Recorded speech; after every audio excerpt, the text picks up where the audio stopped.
আর সমস্যা আছে যেমন নীরবে চাঁদাবাজি হয়, এগুলো আমরা বলতে পারবো না। নীরবে কোন চাঁদাবাজি এটা হয় যেমন বিভিন্ন ঘরের থেকে টাকা নেয়, আছে ঘর দখল করে খায়, ঠিক আছে, এরকম কিছু আছে। ওইটা কি ওই ৬০,০০০ ১ লাখের বাইরে? হ্যাঁ, ওগুলো বাইরে, মানে ওগুলো আমাদের দেওয়া লাগে না।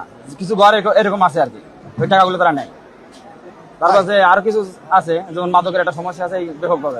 এই যে চাঁদা যেটা নেয়, এটা তো আপনারা বাড়ি থেকে জায়গা জমি বিক্রি করে তাদেরকে দেন নাকি?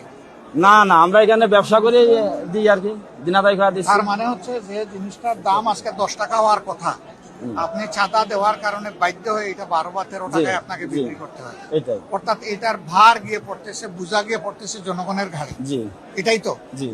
তা আপনি যে কথা বললেন, এখন আপনার পিছনে লাগবে যে লাগতে তো পারেই। লাগতে পারে? জি, সাহস আছে। বাড়ি কোথায়? ইনশাআল্লাহ রাজবাড়ী জেলা। রাজবাড়ি। রাজকীয় মন।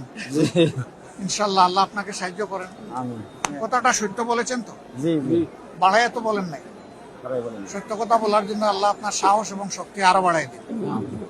আর আপনার কোনো সমস্যা হলে আমরা আপনার পাশে থাকবো, ইনশাআল্লাহ। কারণ আমরা আসার কারণে এখানে আপনি কথা বলছেন, আমরা থাকবো আপনার সাথে।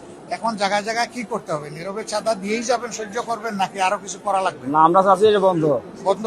জি, তাইলে বন্ধ করতে হলে একটু প্রতিরোধ করা লাগবে। জি, প্রতিরোধের জন্য জি, আমরা প্রস্তুত আছি ইনশাআল্লাহ। সবাই প্রস্তুত হবেন? জি, প্রস্তুত হন, আমরা সবাই মিলে প্রতিরোধ করবো।